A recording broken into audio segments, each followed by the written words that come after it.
Well, thank you guys for being here. Yes, my name is Sullivan, and I have a PhD in adult and professional education. And today I was invited to come talk to you guys about kind of demystifying the job search and how really to be successful in this job search in the corporate civilian world. My background and specialty is actually military cultural competency training, military resume training for civilian HR workforce. And I usually get hired to come in and build out veteran hiring and sustainability programs for corporate world and higher education institutions. So that's really kind of my area of specialty. I actually am now transitioning over to PricewaterhouseCoopers as an experienced associate. So I myself have been on the job market. I have been successful. I have failed. I have learned a lot of lessons.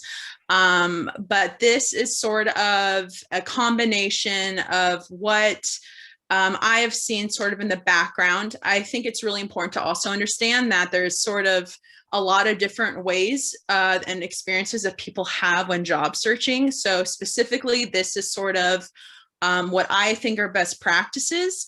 And today we'll be talking a lot about the job application itself, interviewing skills, and actually some of the salary negotiation that comes with that.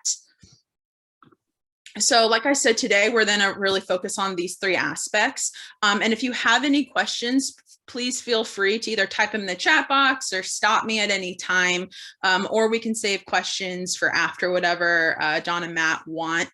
It's completely up to them. All right, so let's start off first things first. What is the messaging to corporate America? There is a high interest in hiring veterans. In fact, the veteran identity and being able to identify as a veteran while applying to a job actually really helps you get in front of hiring managers. But there's some really interesting aspects to what the messaging to civilian corporations are. First and foremost, 99% of companies that hire veterans recruit veterans informally. So you're then actually, when you come on the job market, you might be interacting and networking with individuals and find job opportunities in an informal manner. All of my experiences that I've had either in consulting or W-2 work or anything like that have all come from some sort of network, and then getting that referral and then applying. So that's really, really important to understand is networking is sort of that basis for job opportunities. And as veterans and, military connected individuals, you sort of have already a tight-knit, very successful community of veterans in the corporate life, and I highly suggest utilizing that. Top 5 reasons businesses hire veterans, and the messaging that businesses have as to why they hire veterans is they're oftentimes highly qualified. They're able to handle challenging and stressful situations in successful ways. They're efficient and productive. They have valuable technical skills, and they have proven leadership experience. And those are sort of the 5 really important aspects that businesses care about, other than, like the technical skills and education, things like that. They want leaders. They want people that can handle stressful situations and be productive in their work. So let's talk quickly about job applications. Veterans, and I think this is probably the most important rule, and I'll tell y'all a story. Veterans are highly desirable in the workforce, but that does not mean you will have an automatic in. I was actually working for a company a couple months ago, and I had a colleague from Accenture call me up and say, hey, we have a veteran here that he is interested in this job. Can you get him in front of HR? And I said, of course, let's bring him in. He did nothing to prepare. absolutely nothing. They were very interested in his background, but in his interview, he talked about child back pay that he owed. He talked himself down. He didn't say he had good leadership skills. He didn't know the mission and vision of the company, and they didn't hire him. So it's really, really important to understand that there is a really great opportunity as veterans to be hired, but there has to be work that's put in on y'all's side to be able to sort of tee off on that opportunity. So some aspects to like quickly cover: unique cover letters. I think it's a very antiquated practice. A lot of people do, but is absolutely necessary for getting into a job. Those unique cover letters show that you're willing to take time. You're willing to essentially connect what those KPIs are to your past and present experience, which are really, really important to be able to do. And it gives you a quick introductory into who you are as a person. In addition, from my experience, recruiters and hiring managers, you have between 4 to 6 seconds with that resume in front of them and that cover letter, and you need to capture their attention very quickly.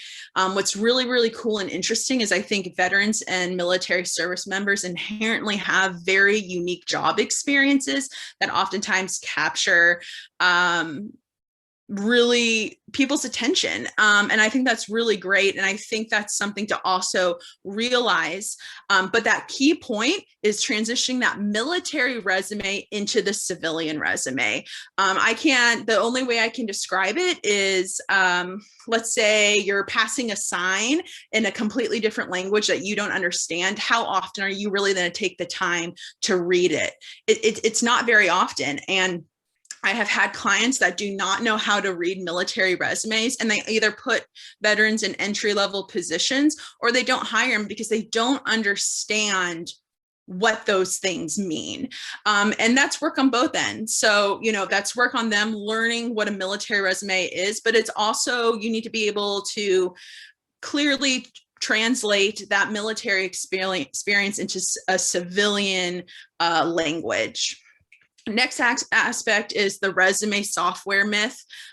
It actually is there. So I just finished with a client a couple of weeks ago on their full cycle recruiting, and there is resume software out there. And really what happens is these larger corporations, higher education institutions, even smaller organizations do have software that read the resumes before it even gets in front of a person.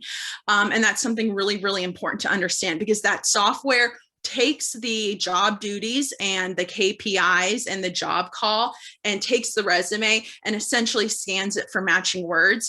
If you don't have enough time, full-time work history, they'll throw it out. So really understanding how that software works and how to sort of not necessarily beat that software, but make sure that it gets in front of an actual person. Have realistic expectations. I made the mistake coming out of my PhD. I was super overconfident. I thought, I am going to get a job at USAA. It's going to be my first application, no problem. And I was absolutely crushed when I didn't get hired. And I put around 40 resumes and job applications in before I realized what I was doing wrong. And the job search itself is really tiring, and it's really, really frustrating. And it's really, really important to understand that you need to give yourself some space to be frustrated. Keep your expectations realistic. It's certainly the timeline. I say about 2 to 3 months it takes to find a new job sometimes. And be willing. It's an everyday work process, right? So I always shot for the goal of 3 applications a day to be able to create a really unique and good cover letter that addressed the job call, and a unique resume that showcased my skills and why I was a good fit and good match for the job opening. So let's get in sort of to the nitty gritty of it all, the interviewing skills. I always think this is a very cyclical process, and it's really important to understand that each company has very different interviewing methods. I have had companies where I've interviewed 5 times, did take-home assignments, and I've had companies that I've interviewed for 30 minutes twice and got a job offer. So each company is different, but I always think this 3-step method is best practice. First and foremost, when you are successful in getting that job application in and you get selected for the interview, research the people that are interviewing you. Use LinkedIn, use Google. It is incredibly important to understand people's backgrounds. You might have gone to the same college or high school, or you know some of the same people, or you have some interests. It gives that kind of humanizing effect to yourself. It gives you something to talk about. It gives you a unique kind of twist to y'all's conversation. That's really, really important. Next, key performance indicators. So those are KPIs, and KPIs are usually found on the job description. And you need to be able to sit down and prepare to answer and provide explanation for each one of those. You never know which KPI examples they're going to ask for. So for example, for what I did for a job is I actually went in and I took each KPI and I wrote and typed down for my notes an example of what I did that represents that KPI, how I did it, and what that outcome was. So that's really, really important to have. It's really, you don't want to be caught off guard on any of this. You want to show that you put the time and effort. Mission and vision statement, incredibly important. More likely than not, you're going to get asked, you know, why are you interested in Deloitte? Why are you interested in working at USAA? That mission and vision statement is a key way to answer that, especially if it aligns with your values and ethics. And it kind of gives people an insight of who you are. Body language and take-home assignments are the next kind of key prep to have. It's really important to understand that you don't really know how you come across until you watch yourself. So I hold myself in a very rigid manner when I interview because I get nervous and I look not very approachable. And I didn't realize I did that until I actually recorded myself in a practice run interview. And so even those tiny things, especially right now over Zoom, are really, really important. And often, and on the other side of things, these take-home assignments, I know they don't really match. I didn't know where else to put it. But oftentimes in interviews, especially in the second rounds, companies are starting to have you do take-home assignments. I highly, highly suggest that you do not do this last minute. I have always made it a practice for any take-home assignment I have. I at least start it 3 days before and I have it turned in a good 8 to 12 hours before it's due. That's really important. It's something to really take seriously.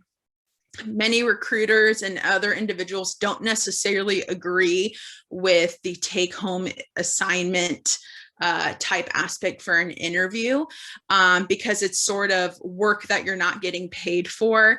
But unfortunately, it's a common practice and it showcases your tactical skills. And then the last aspect of prepping for this interview are the questions to ask and the follow-up questions that you want to ask.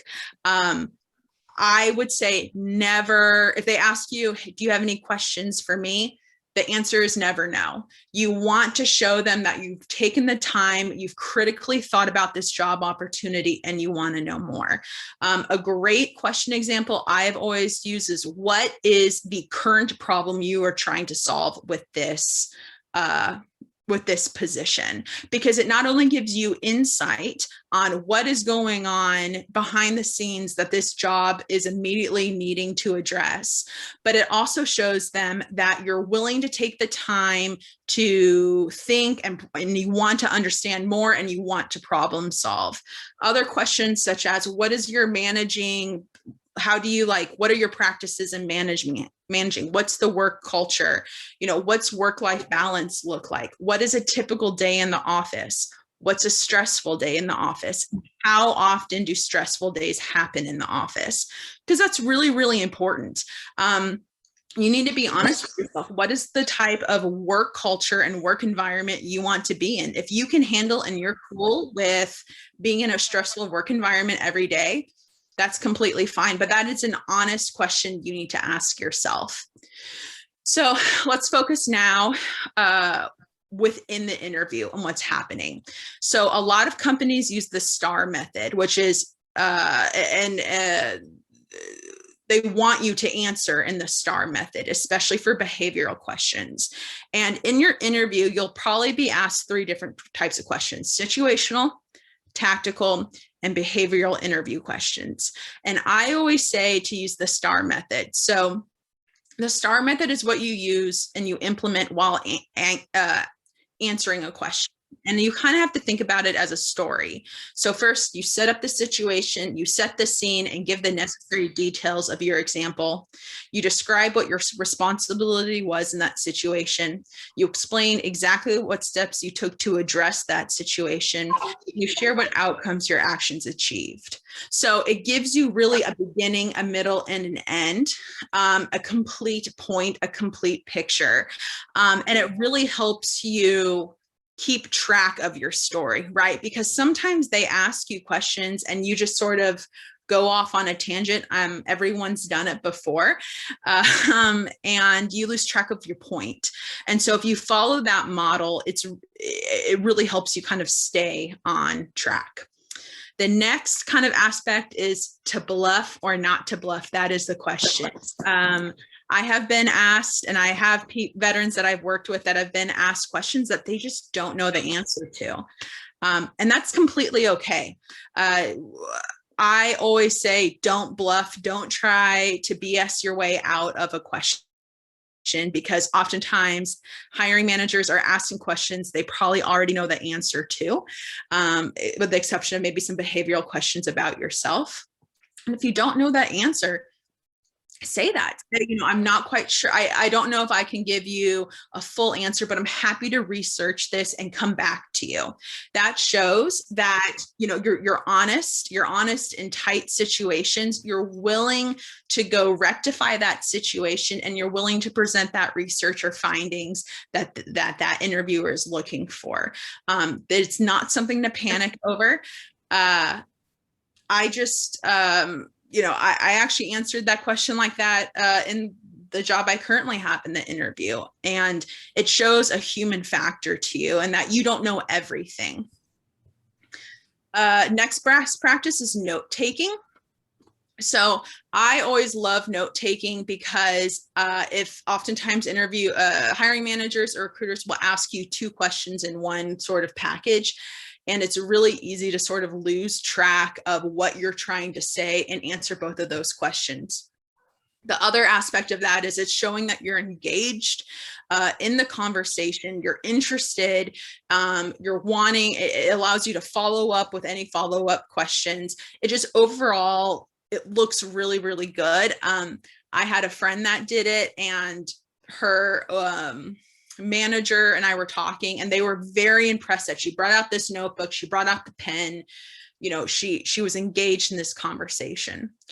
And then the final kind of interview tip is the just-in-time assignment. So Big 4 firms like Deloitte and PwC, multiple larger organizations that I've worked with, even some smaller organizations, they do simulations and case studies right in the middle of the interview. And there's not a lot of time to prep for it. Sometimes you get 15 minutes, sometimes you get 5, sometimes you just get thrown right into it. Role-playing interviews, things like that. Tesla does it for their engineers right off the bat. They ask them to solve complex engineering questions. I don't really know the details of that, but it's something that you need to be prepared for, especially when you go into rounds 2 and 3 of these interviews. Usually there's, a handful of people left, and you don't want to get taken off guard by it. Finally, the follow-up. It is always best etiquette and best practice to send a thank you email. Even if you don't know the person's email, send it to the recruiter or whoever's been contacting you and ask them to pass it along. I always say, you know, thank you for the time you've set aside to speak with me today. It was great learning more about this, whatever organization, and say something that really stuck out to you in y'all's conversation. Please let me know if you have any questions. I'd be more than willing, you know, to provide any answers. I look forward to hearing from you soon. At the end of that interview, I always suggest asking what the timeline is. So, you know, what's the timeline that you're hoping to fulfill this position? Because that gives you some really good insight. Organizations all differ in their timeline. For instance, higher education institutions, they can take up to like 6 months to give you an answer. It's notoriously slow. Some organizations give you an answer in 2 weeks, and it's really important that you understand what those parameters are. And then once again, the take-home assignments. And this is all that cyclical thing, right? Where you now start the prep all over again for the second or third interview. You always want to come prepared. You never want to look like you just kind of came in and did this off the bat, off the top of the head. It's just always really good practice. You feel more confident, you sound more confident, you look more confident when you come in with these notes already written. You can just go and reference them right away. Any questions so far before I go on?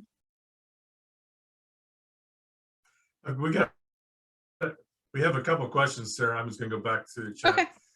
One was from Vanetta. Mm-hmm. I was informed about jobscan.com as a helpful tool to tailoring your resume for the scanning software. Do you know anything about that? I don't know anything about it. I haven't actually worked within the scanning itself. I've worked with the scanning part as the process because I worked on some change management, but it can't hurt to try it, you know. I think that's really important. Any resource like that helps, is very, very helpful. What you want to be sure is the website's legit. You don't just want your information floating out on the internet for anybody to see. So if that's a legitimate site, you know, and it's helpful to you, then, you know, try it out. What is the applicant tracking system? What does that mean? ATS. Applicant tracking system usually means, well, for the organizations I worked with, it meant like they were tracking applications. I get, what are they asking? Like, what question were they asking it? It says be sure to know what the applicant tracking system is. And so I'm taking this and saying, okay, what does that mean? Because somebody else is probably going to ask the same question. So it probably can mean a couple things. I've only worked with applicant tracking systems in higher education, and that really is keeping applicants up to date on like where they are in the process. But the applicant tracking system could also mean some resume software. But to be quite honest with you, I'm not sure what they mean in that context.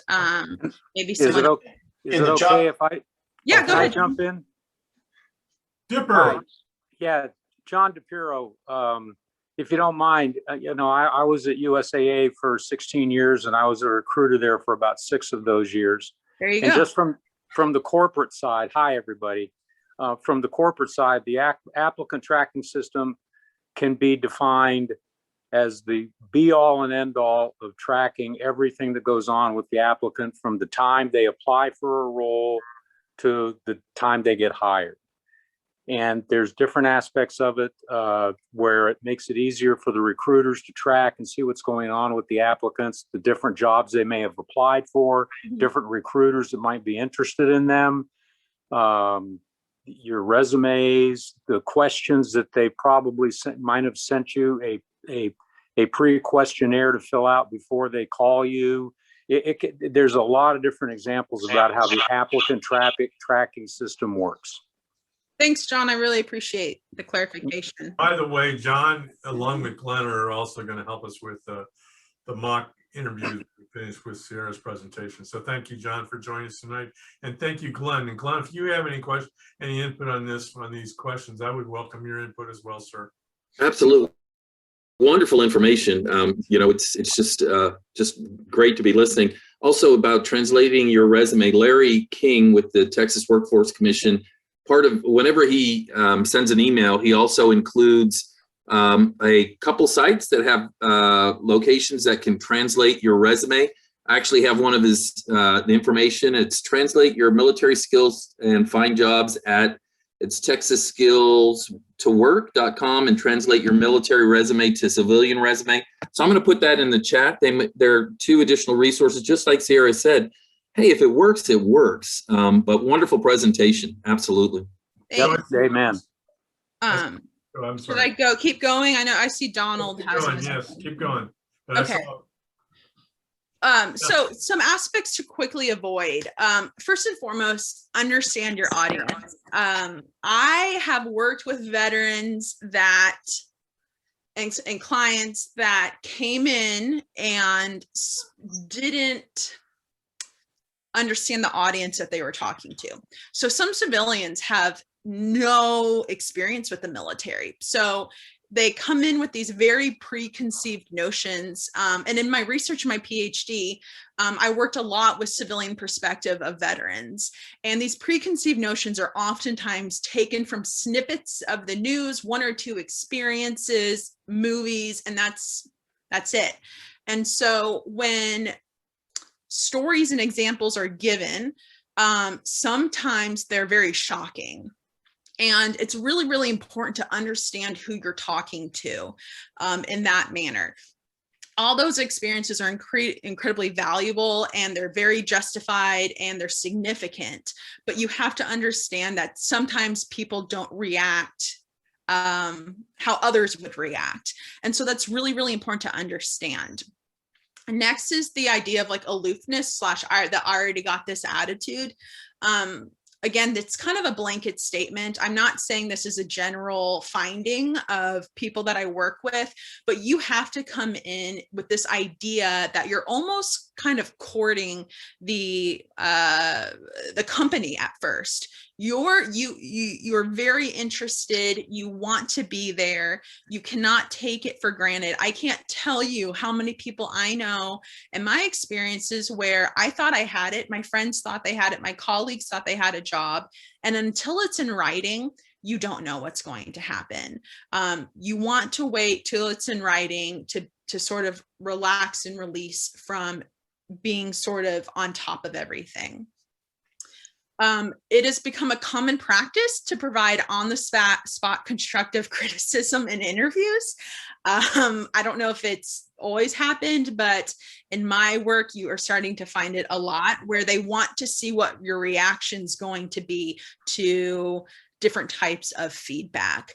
And I push and I ask people not to get defensive about it. It's a test essentially, and they want to make sure that you're able to manage the feedback in different ways, whether it's delivered in the best way possible or in the most poor way possible. For example, I was asked a question one time about the difference between the impact of a consultant in a small company versus a large company. And I was talking a lot about how small companies, right, consultants have to wear different hats. And in large companies, if you make a mistake, the ripple effect isn't as big. And they did not like that answer. And they told me right away in a pretty harsh way, and they wanted to see how I would react to it. And the best way I can tell you to sort of handle that is, say, thank you. I really appreciate it. That's something I'll keep in mind, and apply it with them. Even if you don't agree with it, show them that you're able to be coachable and trainable. In the first interview, do not ask about benefits, avoid any salary expectation conversations. I always suggest that. Allow them to come to you to talk about that. You don't want it to make it look like that's the only thing you're interested in and care about.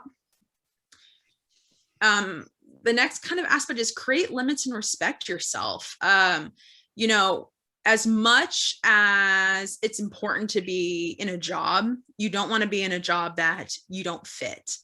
And I have made that mistake myself, where I was so centered on wanting this job. I allowed, myself to sort of be bounced around in the interview process.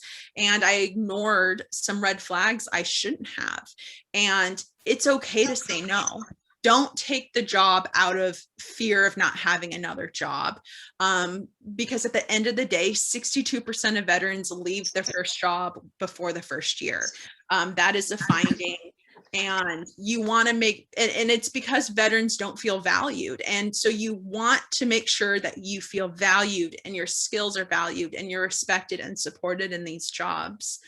And in terms of the limits, when I went through the 5 rounds of interviews for a job, and the 3 take-home assignments, that was my limit. At that point, I started doubting whether they even wanted me. So it's okay to have limits for yourself.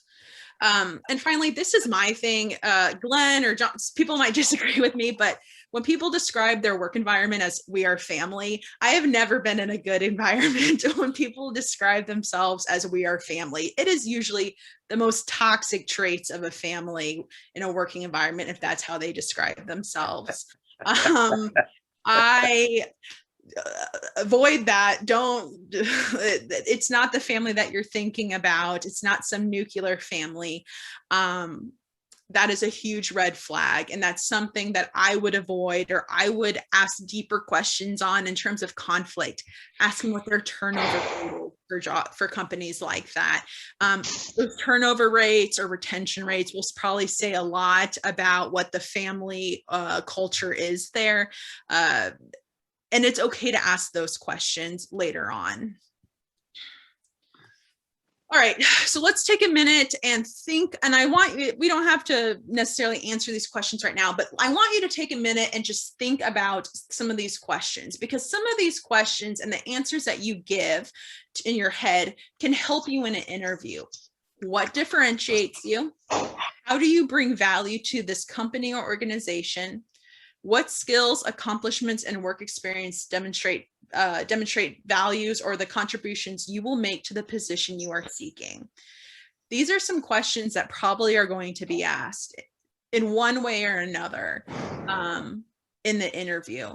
And you want to give a really unique answer that only pertains to you. This is why you stick out.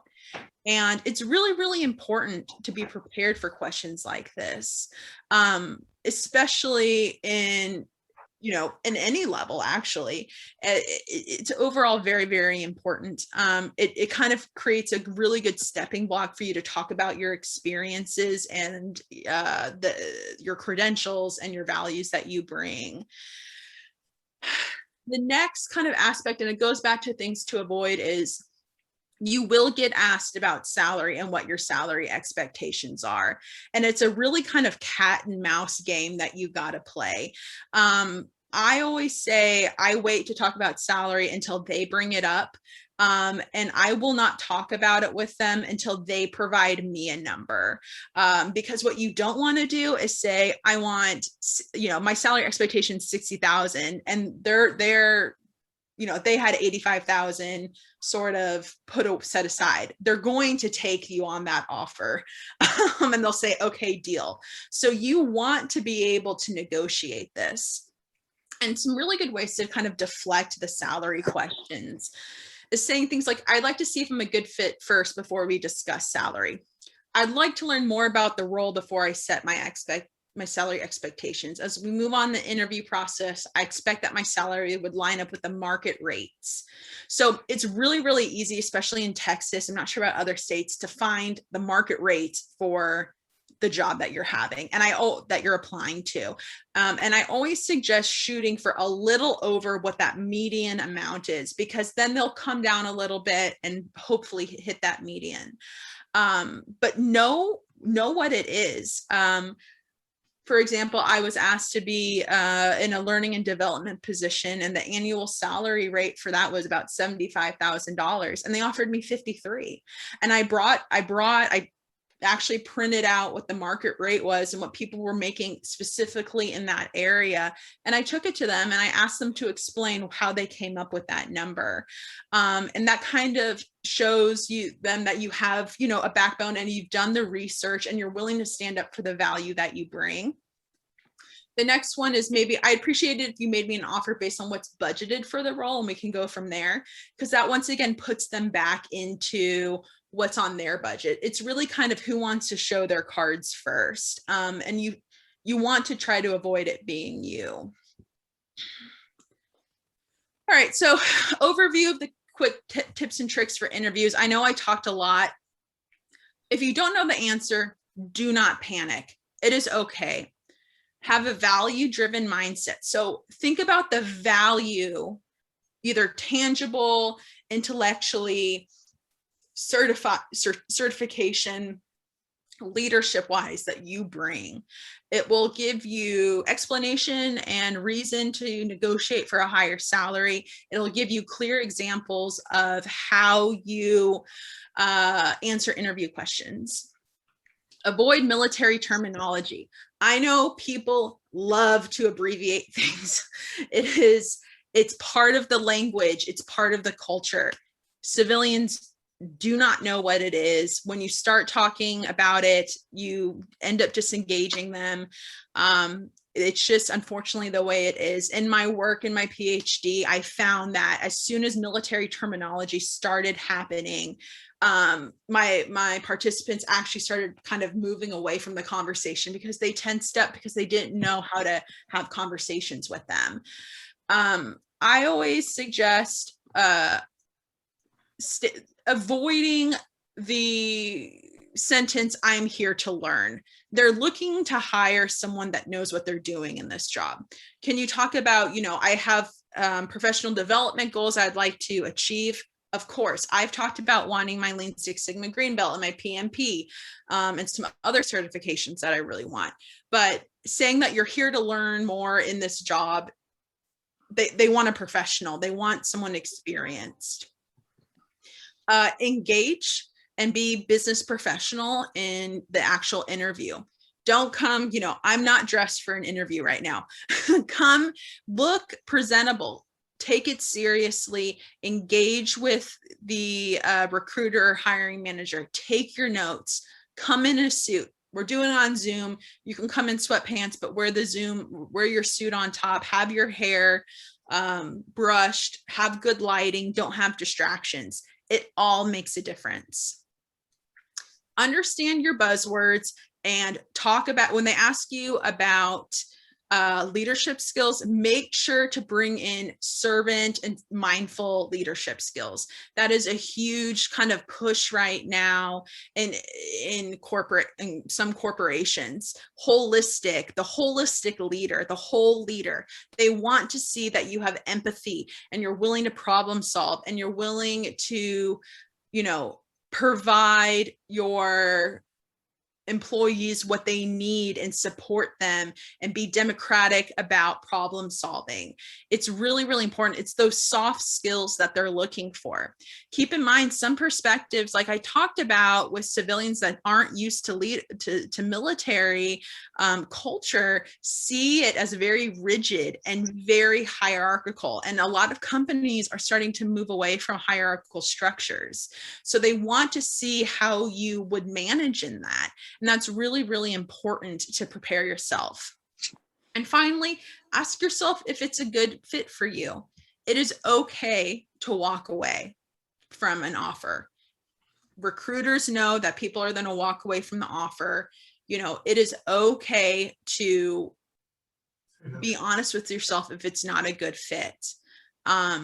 Chances are, if you ignore that feeling, you're going to be on the job market again 6 months later. There's a reason why people say, listen to your gut. Not every organization fits everybody. And, that's the way it is. And it's okay.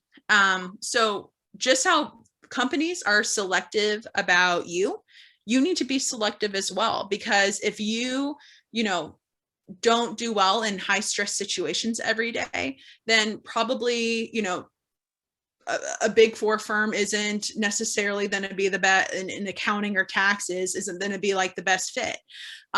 So it's okay. It's okay to be honest with yourself about that. Find something that works for you. Again, I know I talked a lot about salary negotiations, some tips and tricks for salary negotiations. Assess the market and create a target salary range. Create your budget and understand your salary needs.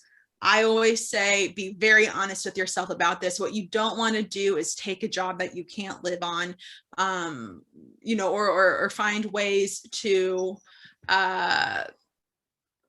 you know, not know what your salary needs are, and then find out that, you know, you need more money in 4 months. Have questions already created when you're asking. So ask them how they came up with that salary. Ask them what markets they're utilizing or what tools they're utilizing to come up with that salary. Suggested persuasive strategy, which I'll get into in a second. Negotiations for benefits and pay time off. So part of these negotiations is you don't just have to ask for salary. There's all kinds of things you can negotiate, which I then provide a list of in a second. And when you're starting your sentences, don't be passive. You know, have your line. There's a way to deliver these negotiations in a graceful manner, but try really hard to not be passive about where your standards are in your salary needs. So persuasive strategy, I kind of created just some answers, quick answers for you. If, let's say, an employer says, I don't have the budget for this high of a salary. Some really interesting persuasive strategies are, if that's the case, would you be open to us working together to identify ways to cover the salary this year or plan for increased salary funds next year?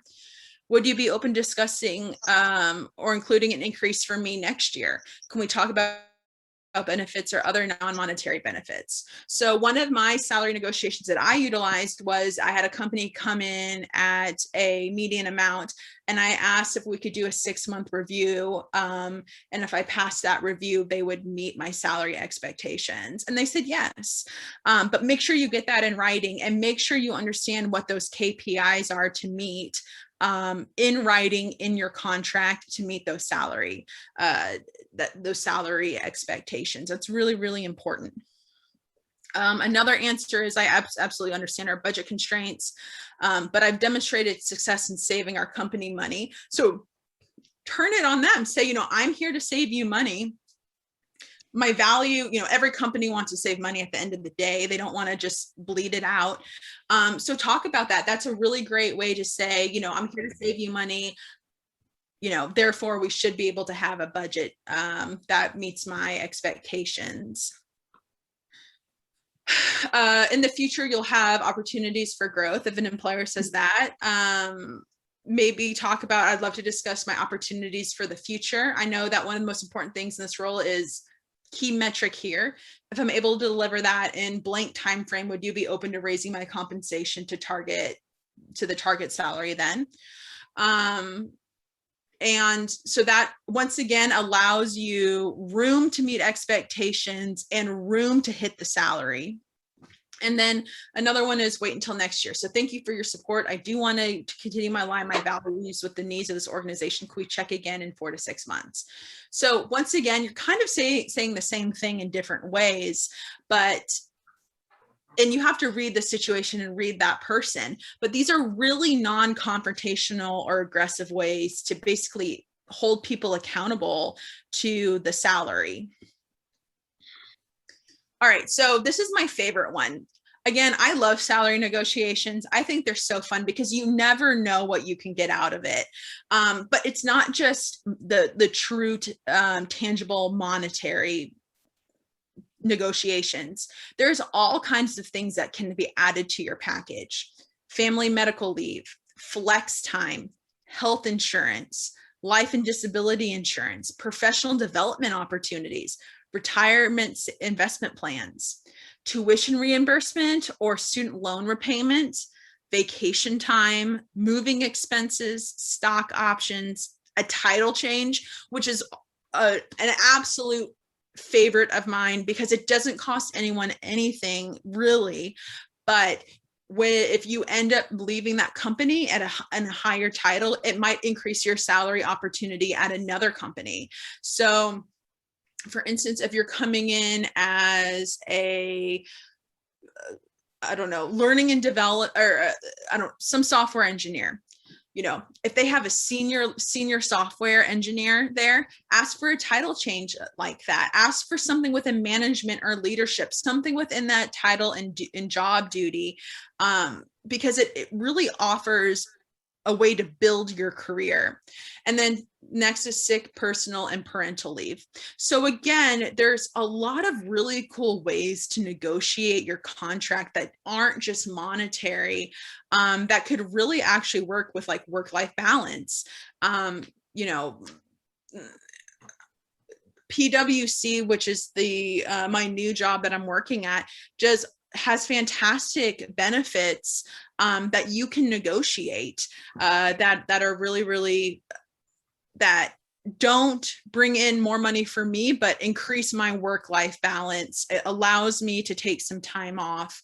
And I think that's really great opportunity to have. And it doesn't cost, I mean, at the end of the day, yes, it costs, but it's not immediate money taken from the company's budget. So, you know, just some other things to think about when you enter into negotiations.